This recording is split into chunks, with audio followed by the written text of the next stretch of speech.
My name is Chris Rydell. I want to introduce myself for people who don't know. And Grace, it was really nice meeting you. Zach, thanks for reaching out.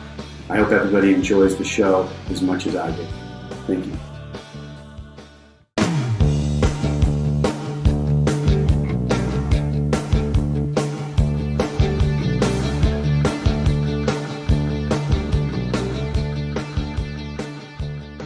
Chris Rydell, thanks for being on $2 late fee with us.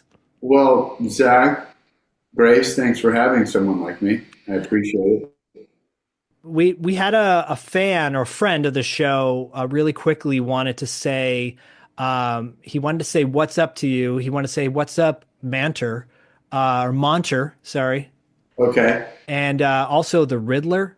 He Oh yeah, Robert Rusty Dog. Rusty Dog. Yes. That's amazing. One of my closest, oldest friends. I love that guy. I was working out at the gym literally yesterday. And Okay. I see this, I told Grace this story already. I in the corner of my eye, I see this guy playing air guitar next to me at the machine. And I'm like, does this guy want to work in with me? You know? And so I look up at him and it's Robert, because he's been on the show and he's a friend. And he's like, what's up, dude? And I'm like, hey, man. He's like, I saw you having Chris on the show. Tell him, call him Monter. He's going to know where. Well, his son used to call me. I used to pretend that I was when the kids were little, and I would be Monster Chris. And I would just chase them around the house and scare them, and they'd run we just run circles around the place, and he couldn't even say monster yet, so he would say Monter. So that somehow I became Monter Chris. There you go. Which is, it's not bad. That's actually a much better, answer for what I was expecting. I'm like, is this like a party thing? Right, it could have been bad. If you go back 30 years, it's not pretty. Right. Well, his oldest son now is starring in a movie that he's going to be in, or he's going to be in a movie. I saw that. It's unbelievable. Yeah. My son has kids. I'm granddad. We got a couple of kids. So how can you be a granddad when you look younger than us? No. I mean, it's unbelievable. Life goes on. Life goes on. Someone had sent me a photo of, I had an old girlfriend who sent me a photo of my son when he was like 7 years old the other day that she had found. She was going through some photos, and I sent her a picture back of my son with his son, and she's like, no, is this the truth? And I'm like, yeah, this is life. My son said to me, my son's 10 and Bodie, and the other day he's, as kids are getting older and starting to go through puberty and whatnot, and having that discussion at school, the chat we all had to have at school, right? Right. And he goes, I don't want to get older. I go, I know, man. I don't want you to get older either. No, I think this is true. I often look back at when he was like, my son was like, 7 or 8 with, I had so much fun with him. And every once in a while, I'll hear somebody, I'm sober, and every once in a while I'll hear in a meeting some guy complaining about his, 5-year-old or 6-year-old waking him up at 2 a.m.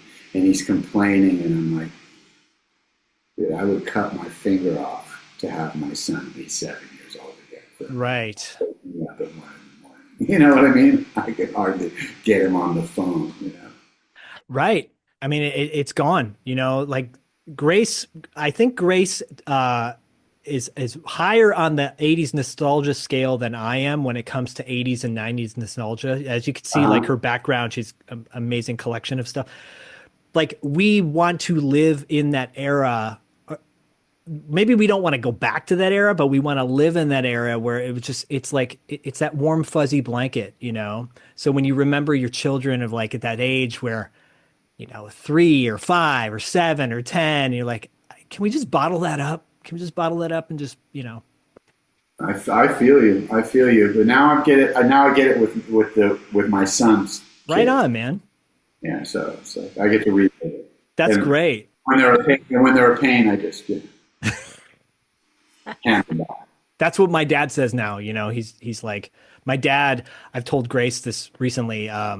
My dad was a Navy SEAL and a firefighter and just all around badass, and not the warmest of father figures growing up, but now as a grandfather, he's like mush, cries at the drop of a hat. The minute he hadn't seen my son, COVID broke, we were able to travel, went to go see my dad back in Michigan, and my dad was a blubbering mess, and like, so sweet. That's what happens.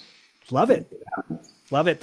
So Grace and I the other day were talking about the movie Side Out because we were celebrating the 35th anniversary. Oh, man. 35th anniversary. Wow. Right. That was a lot of fun. My girlfriend said, let's watch that movie. This was about 6 months ago. Oh, okay. I had not seen it in, probably 20 years. People will come up to me every once in a while. I'll be in some random place, and someone will catch my name and they'll be a fan, or Wiley, or this.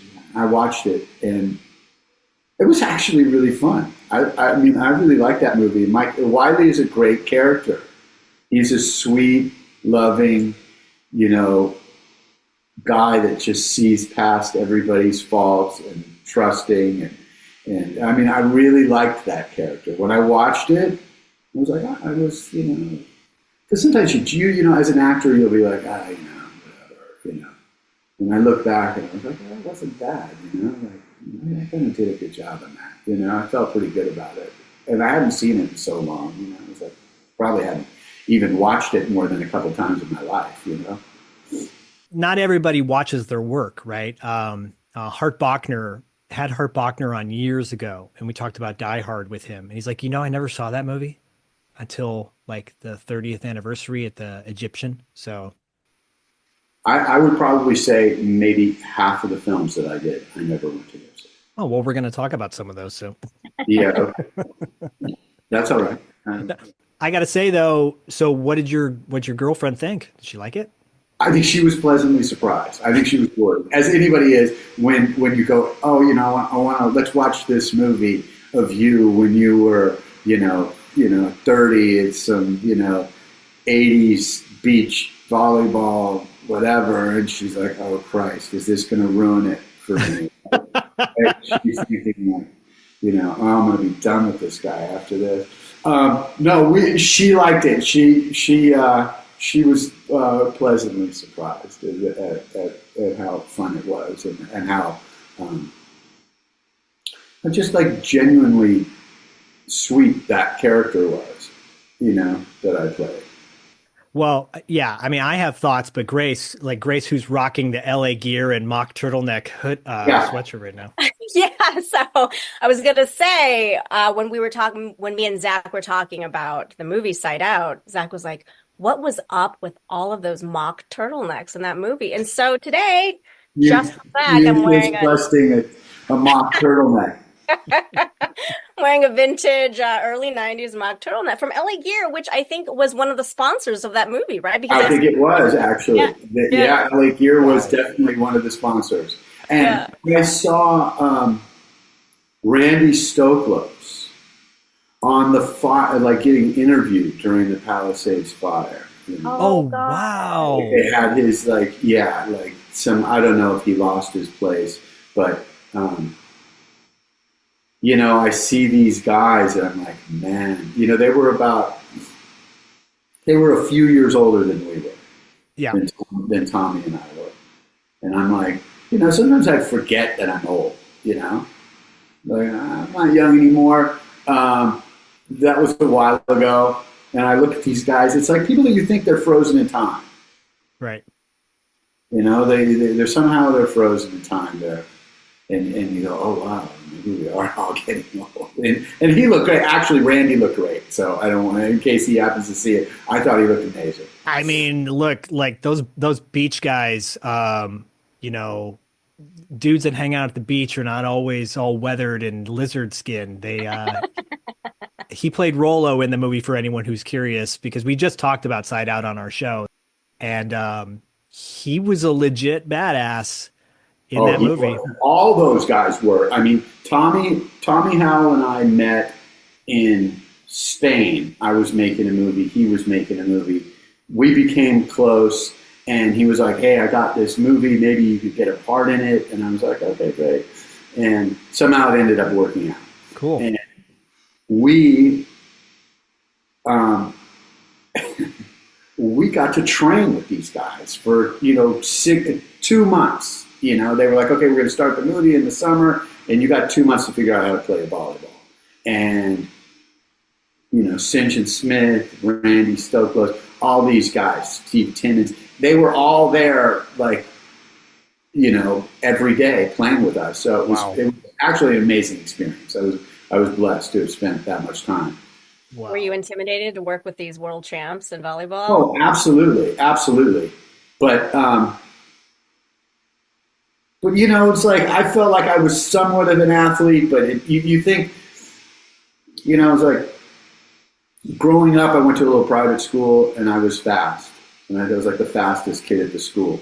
And I told my parents I wanted to run track, and then there was like a North Hollywood High had a track. There was a meet, whatever, where all these kids from the valley, and I got in some race, prelim race, and I got smoked by the other 8 guys, right? Yeah. And so you think you're a good athlete till you get around good athletes, Right.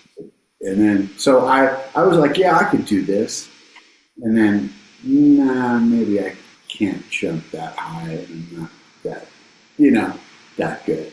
But the training was amazing. I've been lucky enough to make a bunch of movies where I got to train. Fencing movies, rowing movies. Oh yeah. I got to train with these Olympic coaches and stuff. It was an amazing part of being an actor is getting that little bit of training, when whatever it is.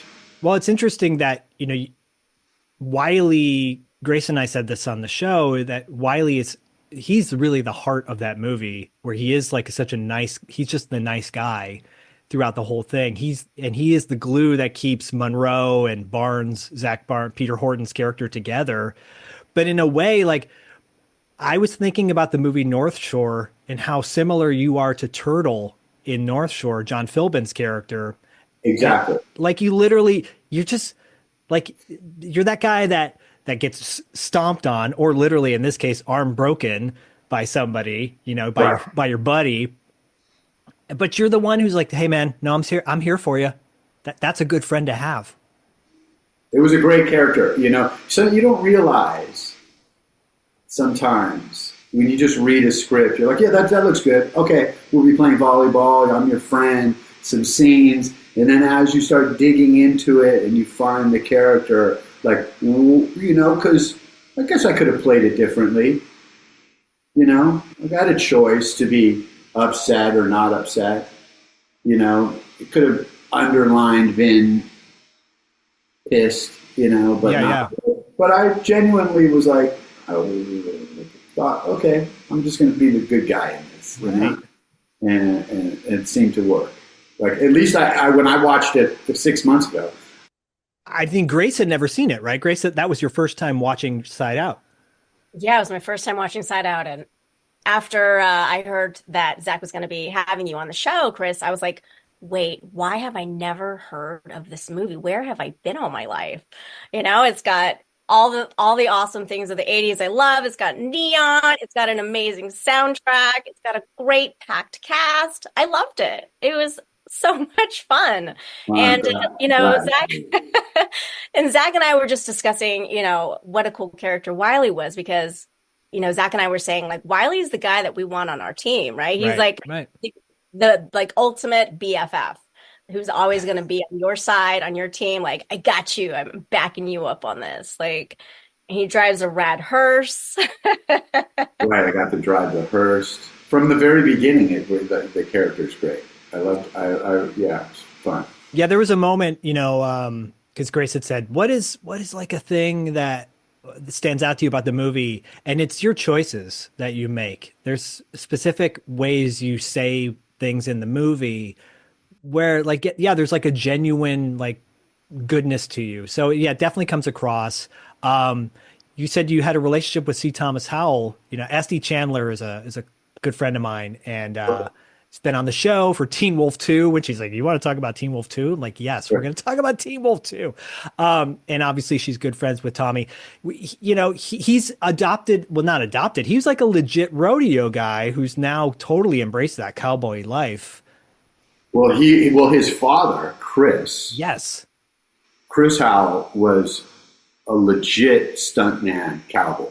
Right. Who actually, my father directs some movies, and one of the movies that my dad directed, the Rose. Yeah. There's a scene where Bette Midler smashes this guy in the face with a Coke bottle, and that was Tommy's dad. Wow.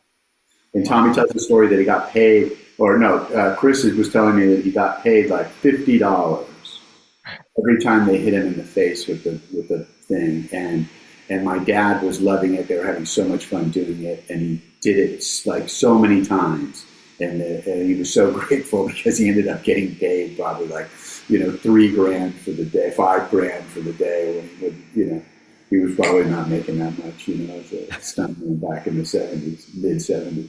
Did you ever see that movie? What is it, Hooper, with Burt Reynolds, where they all play stuntmen? And yeah. And I remember as a kid going, maybe I want to be a stuntman. This looks fun. They're always laughing and smiling and having a good time. No. Not the best job.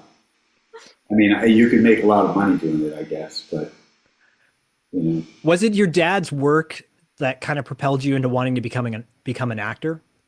Well, yeah. My mother was an actress. My dad was a director. I spent most of my childhood on sets, and my dad had a couple of times had said to me, you're going to do this. This part you're playing for this, today. And I got a little taste of it. And then, I had a lot of, wasn't very good at focusing when I was young, and school didn't come easy. So I was like, I don't know what else I could do, Yeah. And I thought, well, maybe I'll go to acting school. And then I said, maybe I'd rather go to music school. And I dropped out of music school, and I went and I started doing some acting jobs. I didn't, music really was my passion. And it's still my passion. Not that I don't love acting, and I have a lot of passion for actors and acting, but I just love music. What aspect of music? What particular instrument? I'm a guitar player at heart, and then have played all kinds of music and played in a few bands and traveled around and stuff. But acting was the way. I never really made any money playing music. Acting's been my acting and voiceover has been the thing that's kind of gotten me through life. Yeah, that's great. And my mom was an acting coach. My mom was an acting teacher too. So I just had a bunch of people arguing about acting and talking about actors and being around actors. And my dad had made movies with John Wayne and Steve McQueen and all these people. So I kind of had, I was just around it. Yeah. So it was, it's something that it didn't, I wouldn't say it came easy, because acting is not easy, but it was something that I felt comfortable doing. Yeah. But you were always just around on set with your dad, right? And he just tossed you on a set on Golden Pond. Right. So, basically, I'd had a couple of little parts, where I didn't even say anything or said one little thing in a couple of his movies. And then, it was like the summer of 80. And he had promised, we had a house out in Paradise Cove, and he said to me that he was going to make a movie, and I was like, well, I'm not going.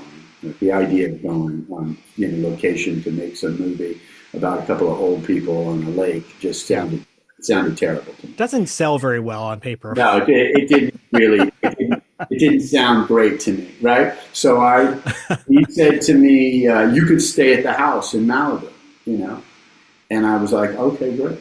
This is going to be a great summer. This is going to be the summer of my life." Summer of 42. No. 2 weeks before, he goes, "You're coming with me, and you're not staying by yourself." And I was like, no way. And then, one morning about, a couple days before the scene was to shoot, he was like, "You're playing this part, memorize these lines, make sure you have them memorized, and that's it, And then he's like, "Just wear what you're wearing." And okay. I'll tell you something. It's like I'm having a scene with Henry Fonda and Katharine Hepburn. I'm 15 years old. I don't even really know who those two people are. Right. I haven't done research really. I mean, I know that he's somewhat famous, and maybe I've seen him on some Christmas movie when I was a young kid watching the TV, right? But for the most part, I don't know who he is. And we're doing the scene, and I say something, make a joke about him being old. And he turns around and he says, "You think it's funny being old?" But he didn't say it like that. Yeah. And it was the first time I'd ever been in a scene where someone was really just being so real that I was shook to the core. And they jump in the boat and fly away. It's whatever. It's a 2-minute scene, right? Right. And that really was the moment that lit the fire in me that I wanted to do that. I was like, wow. That was it shook me. I had no idea he was going to turn around and be so real and so shook about me teasing him about being old. And the truth is that he was dead less than a year from that moment. Right. So I'm super blessed to have been in a movie with those two people, to have been in a scene, with them. And my dad is still alive, and he's 96 years. He's going to be 96 in a couple of months. God bless him. Less than 2 months. And we've been able to heal a lot of stuff because we didn't really get along. And I'm super grateful for all those experiences that he gave me and people that he introduced me to. And that's awesome. I feel incredibly blessed to have been even a part of that movie. I mean, that scene, I know that scene so well. My mom took me to a lot of movies as a kid, as I think a lot of children of the 80s did. I want to go see this movie. I'm bringing my kid with me. I don't have a sitter. And that scene that you're talking about specifically, I remember that because I had known Henry Fonda only from, was it Once Upon a Time in the West, as this being this total badass villain-ish character.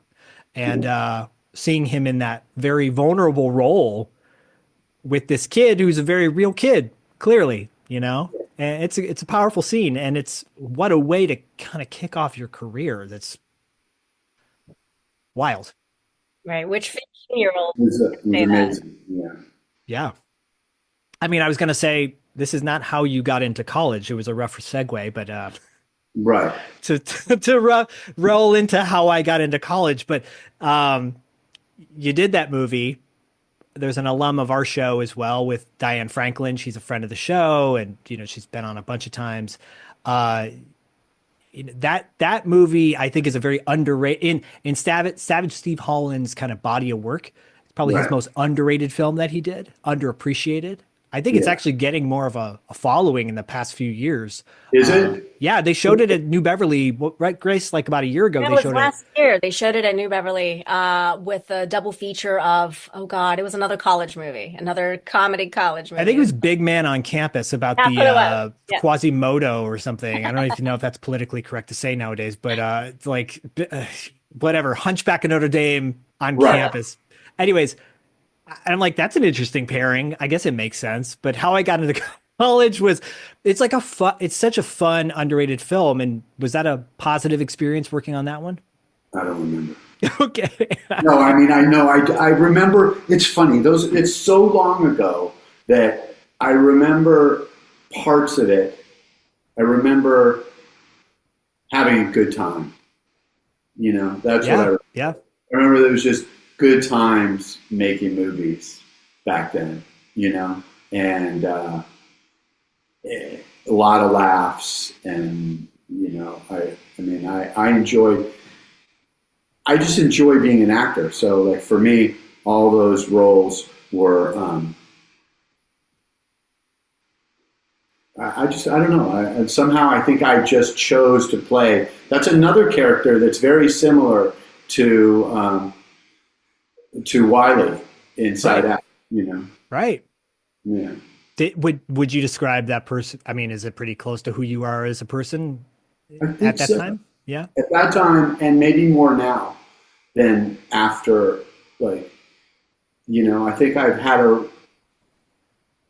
maybe wasn't so positive in my 40s, you know? And then, you know, acting is a tough game. Yeah. And if you get out of line, you know, they don't call your number too quick. Right. And things happen, life choices, you know.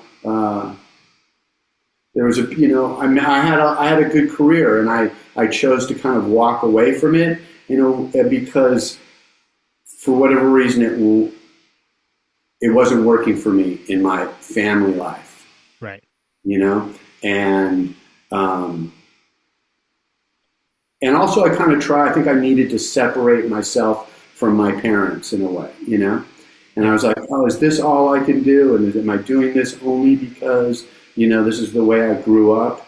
You know, it's like the cobbler that like gives his son the job, and he's like, oh, you know, I'm a cobbler now, you know? And you know, maybe I don't want to be a cobbler. Right. You know, and maybe there's more to, but I try not to live in the past, because I could give myself a hard time and say, wow, you know, I like walked away from a lot of opportunities. You know? Well, yeah, and I, you know, you and I had chatted prior to this interview a little bit on the phone, and we had said here in 2024 and 2025 that being a creative person is so much different than it was back in the 80s and 90s. You know, everything was like that one job. What are you, right? You are that thing. And now it is so many other things. Being a creative person means wearing many hats now, when back in the day that was frowned upon, right? Absolutely frowned upon.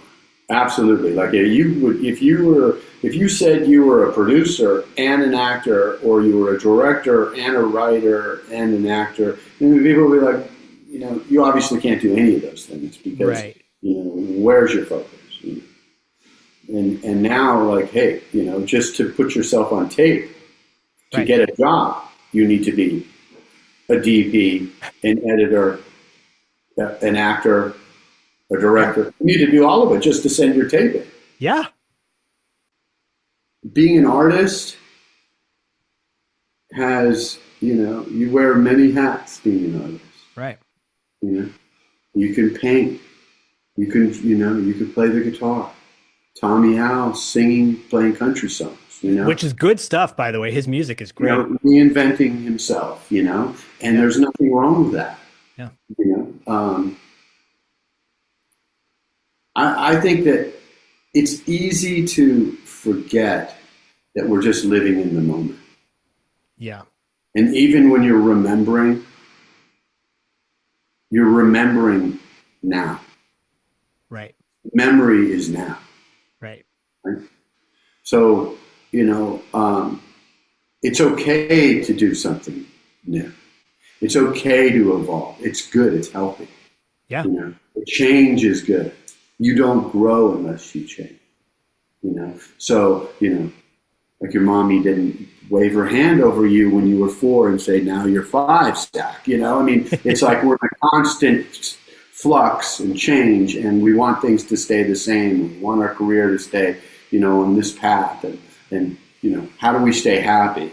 Right.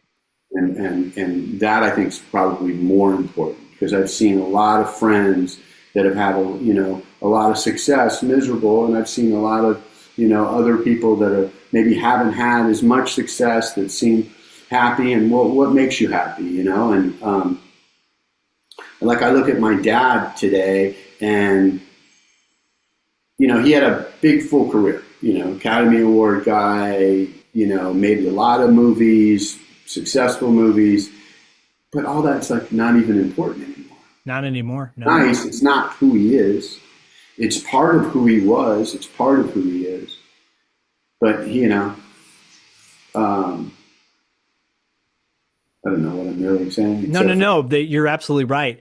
I'm glad he's found happiness. Where my mother was an actress and was on Star Trek and Twilight Zones and hundreds of TV shows and guest starred in it. She was miserable that she didn't get hers.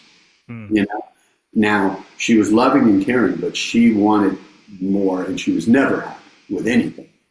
Yeah. And I wish she had found peace before her trip over the bridge. Yeah.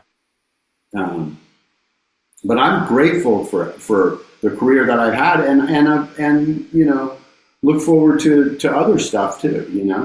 I was gonna say, because Grace had just watched this movie last night, because I'm like, you should check out this movie that Chris was in, because it's really good. Trauma, Dario Argento's Trauma, where it's a different role for you, And I remember seeing the trailer for that film when it came out, because both of us are big horror nerds, and when that movie had dropped, I'm like, whoa, that's Christopher Rydell. I know that. I've seen him in Wiley from Side Out, for example. And then the movie comes out, and because I'm familiar with Dario's work, that was a wild, wild film. Do you have any recollections of working on Trauma? I mean, I do. He was great to work with, and there were some really good actors in the movie. That movie was. We shot that movie in Minnesota. Ozzy is in that movie, and Piper Laurie. You got Piper Laurie, yeah. James Russo, who I think is low key a very underrated, underappreciated actor as well. Brad Dourif, aka Chucky. Right. Yeah, there's a lot of people. That was it was a good time. I remember that movie, and we shot once there was a scene where we shot in an abandoned mental institution in outside of Minneapolis, up on this hill. And as we were driving, the cars were driving up there, and I was like, holy, where are we going? It was just, they were like, oh, it's an abandoned mental institution. And there were still wheelchairs, and it looked like they just opened the doors and let people run out, and no one went back in there. Right? There was still paper desks, and it was frightening. It was absolutely petrified. I was petrified. Have you ever seen the movie Session 9? I have not. Grace, have you seen that? I saw that in the theater, yeah. Okay, yeah, same. If you want to freak out your girlfriend, Chris, Session 9 with they shoot it in a mental hospital in in Boston or Massachusetts, I think. Anyways, same deal. Walked in, literally just shot on location and didn't do much to the location. And that had to freak you out. The beds were still there, the wheelchairs, paper falling out of desks, rooms with bars on them, and you're like, oh no, what was going on here? Right? Were you familiar with Argento's work up until this point? Had you? I had seen no, actually, I'd watched Bird with the Crystal Plumage. Yeah. And not with Opera, right? Yeah. Yep. Those two films. No, but basically he and I, it was great. I read for it. And I heard he was in town and he wanted to meet me. And we met at the W Hotel in Westwood. And I was like, you want to read? And he was like, no, you read already. He goes, let's just take a walk. And I was like, what, really? He goes, no one had ever done that with me, right? And we just walked around the neighborhood for like an hour and a half talking about life. And then he was, okay, I'll see you, And my agents called me and they were like, yeah, you got the part. I was like, no, are you kidding me? What? Like, I didn't even read, right? I did, like, we just hung out, like, So it was a good learning experience, because I think when my dad used to say to me, like, be somebody that people want to hang out with. Because, you go on some location for 6 or 8 weeks, you got to want to be with somebody, you could be, if you're an asshole, like, you might be a great actor, but if people don't want to hang out with you, then like, you're probably going to miss out on some jobs. Right. And then on the other hand, there's other actors that I've been around and I've been like, oh my God, who does this person think they are? Right? And they're like wearing the tails before they ever get a job, really. Right. And they become famous. And you start thinking to yourself, like, maybe I just needed to be more of an asshole. Right. How seriously am I taking myself, right? Is that like the dating thing, Because back in the day it was like, oh, you got to be a bad boy, right? Right, Grace? Like, You still don't want to get in that friend zone too quick. No. I mean, we're talking about who do you want to attract, right? If you're gonna play the part of the bad boy, you're gonna attract maybe some bad women. I mean, just saying. This is true. This is true. I've done that before. You're talking about Robert Russler too, by the way, aren't you? No, I'm kidding. I love that. Just kidding. Yeah, I mean, but Trauma, for those who haven't seen it, I always put that movie up there, like, because people talk about Argento's classics, right? But like, Trauma is I think that was his first American film he had done. It was, yeah. Very ambitious, right? Piper Laurie's got to be a trip, I would think, She's a wild lady. Oh, man. Yeah. Amazing. Were you anxious to work with Mr. Argento? I mean, and then you're working with his daughter. Were you anxious on set? It was all bizarre, like to be like, it's a little weird. To be in like the love interest of the director's daughter in the movie, it's all weird. Weird. Yeah. Chris, were you on set for a lot of Tom Savini's work with prosthetics and special effects? I was actually. Yeah, that was pretty wild. There was a lot of great stuff where they had to cut somebody's head off. And, yeah. It's one thing to be, to be active. That's like a real skill to be able to like, act. Like, I don't really, I like to really have like a moment with somebody, but it's hard when you're like, dealing with some prosthetic head that they're telling you that they're moving. You know what I mean? And it's a whole nother kind of acting. I have a lot of respect for those actors that do this horror genre that can like really act scary. And I don't think I'm good at it. I might, maybe you thought I was better than I was, but I don't remember. I actually haven't seen that movie, but maybe one time. No, you were great. And then I read that on set, the cast and crew called the machine that was used to decapitate, the cast and crew called it the Newsomatic. Newsomatic, yeah, right, exactly. Wow. I do remember that. Oh my God.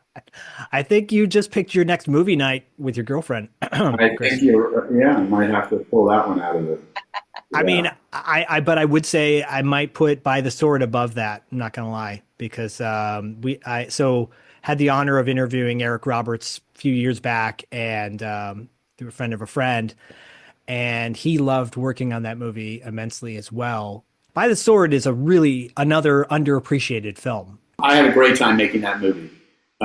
Jeremy Kagan, right, if I'm not mistaken. Yeah, yep. F. Murray Abraham, Eric Roberts, Mia Sara. Right. Yeah, I got that job, and they had us at this fencing school, right, for 2 months. Oh, for 2 months! Wow. The Romanian Olympic coach of fencing. Wow. time gold medalist. Unbelievable with all these guys training, 4 or 5 times a week.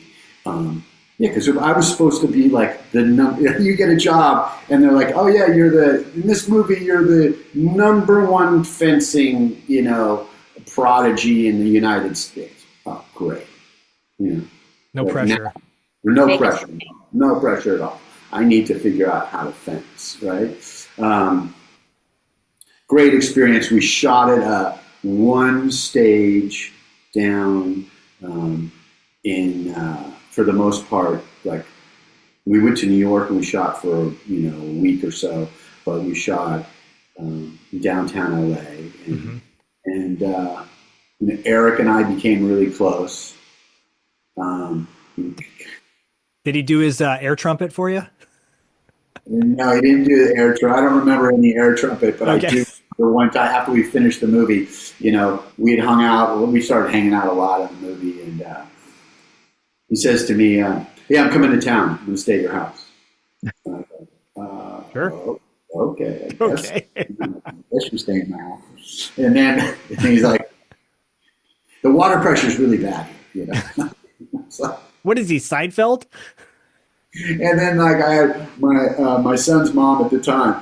We had a bunch of cats, and he had to take one of them. Like, I was working on some other movie, and she was doing something. She was modeling, and we left him there for a few days.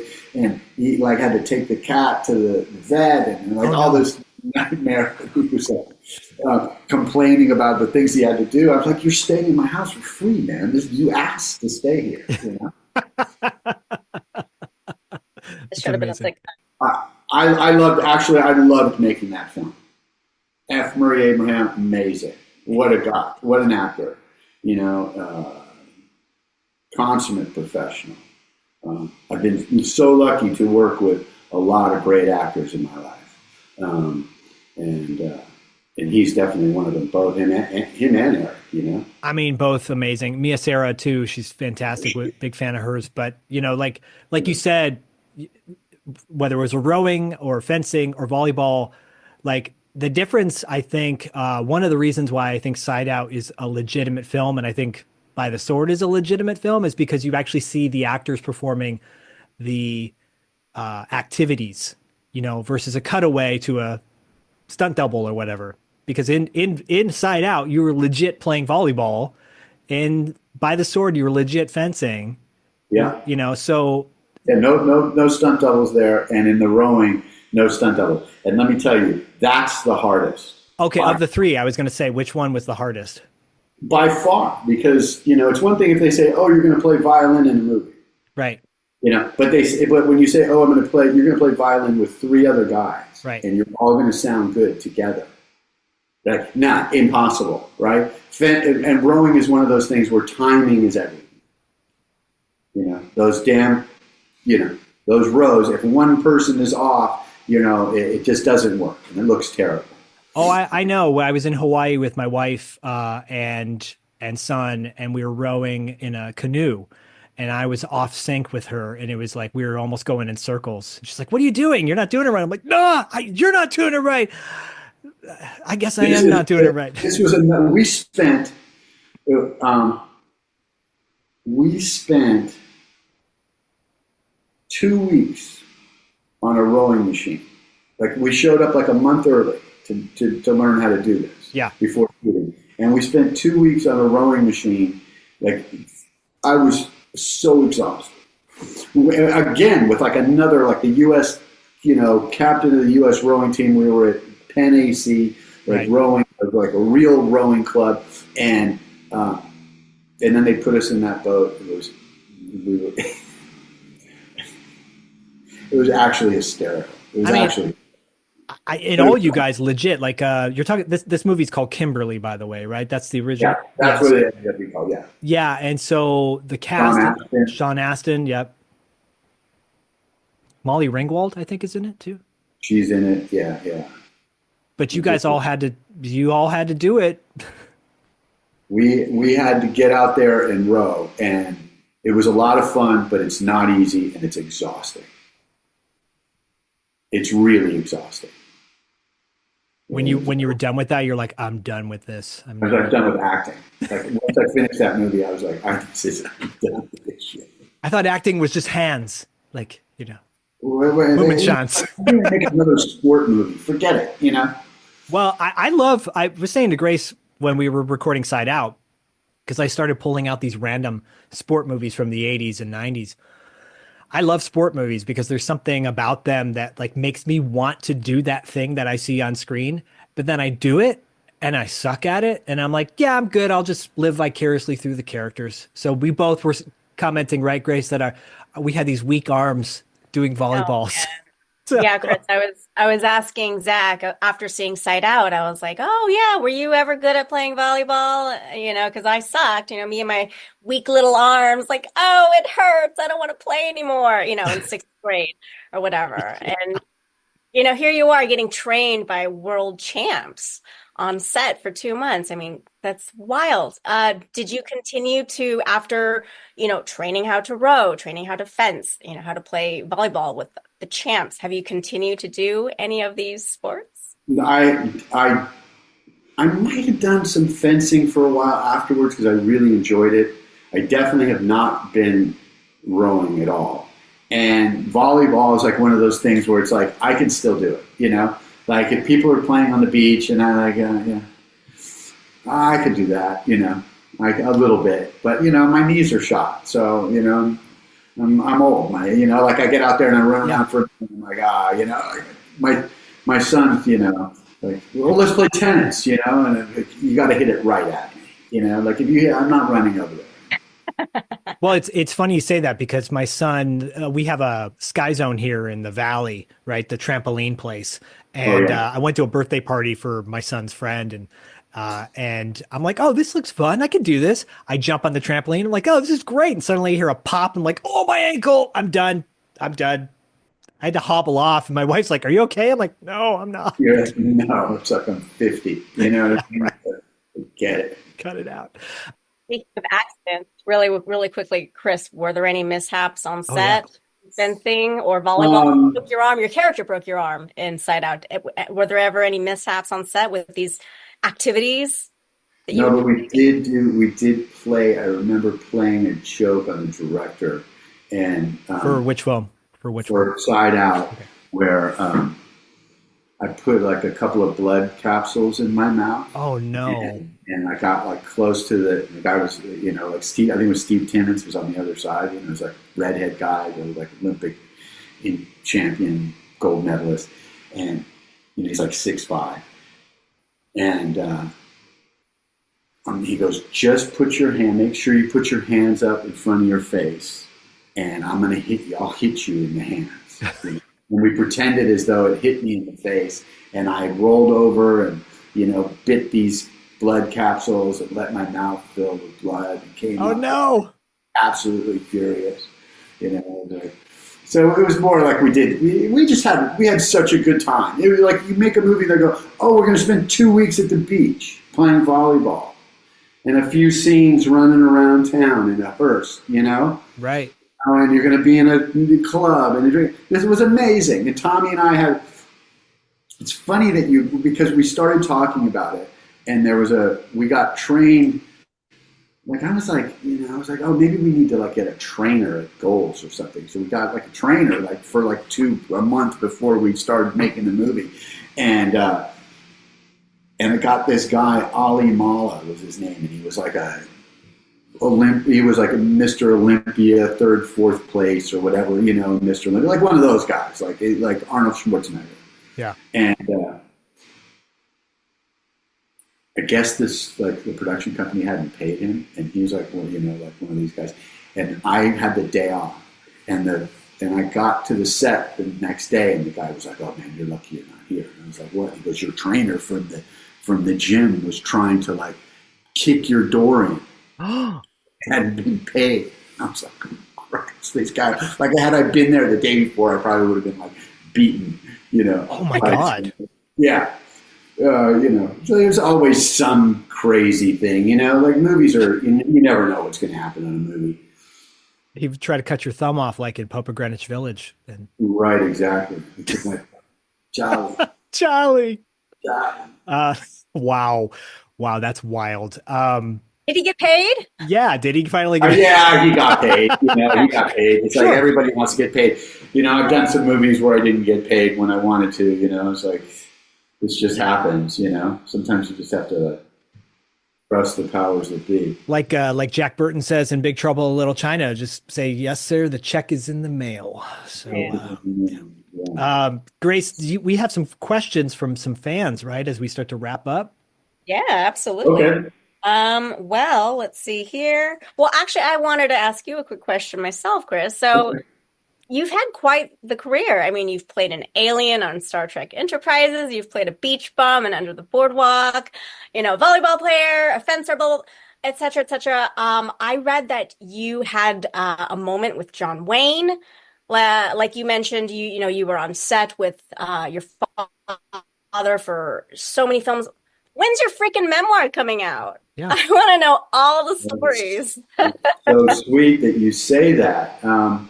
You're not the first person who said that, like that I should have like write a story about because I think 70s Hollywood. I'm not a young spring chicken. I'm 61. You know, so Liar. I had, I mean, as much of the stuff that I did in my acting career, I think people are really interested too, is like the life that I had before I even became an actor. Just, with my dad and my mom being, who they were. And if you could find me a ghostwriter or, I'd be glad to do it. I'm trying to write, I've been writing a couple scripts, I've written a few scripts and it's something I love to do, just stay creative. But I don't know that I have the patience to sit and write, that I care enough about myself than just to tell the story. Because it's one thing to tell the story and it's another thing to write it down and make it into like a book, So Because I know you got a wealth of stories. Maybe so. I do have a lot of stories. Yeah. We can do Grace, we can do a transcript of this and basically just put this out as a chapter 1. Chapter 1, that's right. So yeah, some fan questions. I put it out on Instagram that I was going to be the guest host of this episode and we were going to be interviewing you, Chris. So I do have some fan questions. One from Colin100 on Instagram. He asks, what would you say was your best acting performance? My best acting performance.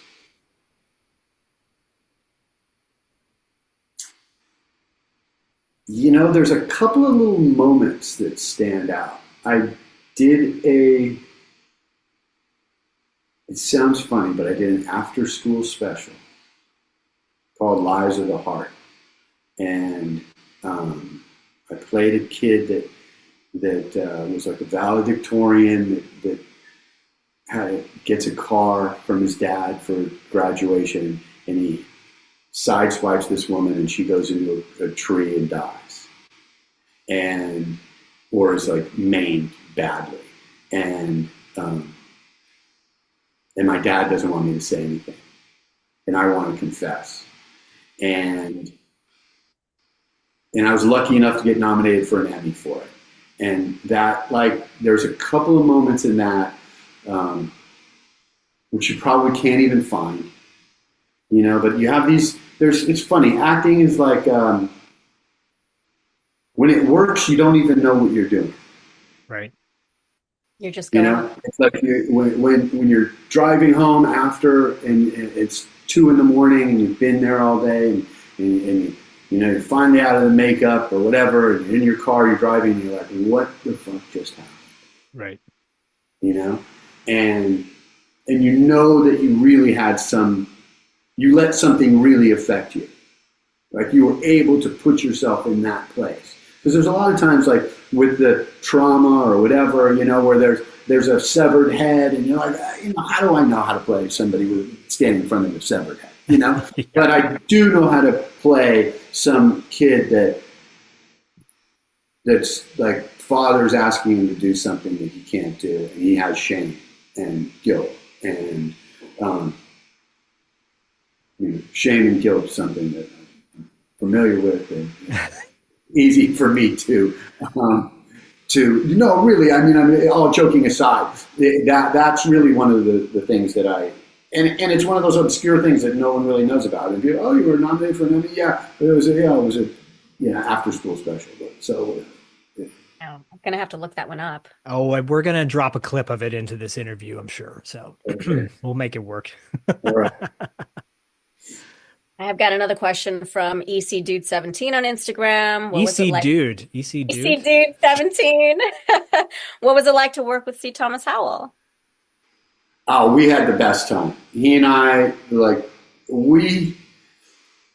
it's funny because I'm going to tell the story about meeting him. You know, he was working on a movie in Spain. I was working on another movie in Spain, and my manager at the time had said, "Hey, call this guy. He's in Spain he was in Italy making a movie, and I'm sure he wants a friend to hang out." Okay. Long story short, I call in. Hey, my name's Chris. Your manager gave me your number, and he's like, I'm like, I just got here a couple of nights ago. I don't even know where I am, right? I have no idea where I'm even staying. It's a big white hotel, near the soccer stadium. Oh yeah. And he says, I'm really busy. I'm like, oh, okay, cool. Well, maybe I'll call you when I can. All right. The next day, I go up to the pool, and I'm laying by the pool. And I'm reading my script, and my dad had given me a binder of a script with my name on it. And I see a girl that I recognize from LA, and sitting with some guy. They get up, and I'm like, oh, I'm gonna go talk to her, and I'm gonna get up. I get up with them. I walk into the elevator. He goes, Chris Rydell? I go, yeah. He goes, Tommy Howell. And I'm like, hey, he must be really busy. Nice. Oh, nice. That night we went. I'm like, hey, do you want to go with me? I found this racetrack where the horses are racing. At the time, I was into gambling on horses. Yeah. He's like, yeah, we'll go. He bets on one horse. I bet on another horse. First of all, he puts down $50 or $100, and I'm like, holy shit, this guy put down 50. And and I'm feeling like, okay, so I put down on my horse 50. I think it's $50 I put down to win. He put 50 to win. Both our horses dead heat, dead heat. No way. I swear to God, his horse looked like a donkey when it went by. My horse was all the way in the front. His horse came around, dead heat. We both won, and I was like, wow, this is amazing. This is amazing.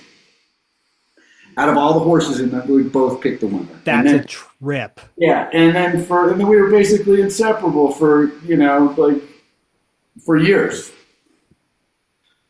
Acting, playing golf, playing music, Amazing. Yeah. Wow. So Wow. We had a lot of fun. my friend Sharon from Instagram, when she saw on my stories that I was going to be interviewing you, Chris, she was like, oh my God, I had the biggest crush on him after I saw how I got into college. And I was like, okay, well, what's your question? She's like, I'm too shy. I'm too nervous, but I just tell him I have the biggest crush on him. So that's good. That's good. That's good to know. It's good to know that I have some fans out there. Well, you're selling yourself short because when I reached out to you to be on the show and you were, so gracious to come on and do this, I was like, no, there is a strong audience support behind you. You're going to find this is going to drop and people are going to be like, oh my gosh, I want to know more. I want to see more of Chris. So don't be surprised if you know. I have had some random fans. I was doing a lot of street photography and shooting and interviewing people and talking to some homeless people and taking pictures of them. And so I run across this guy pushing a cart.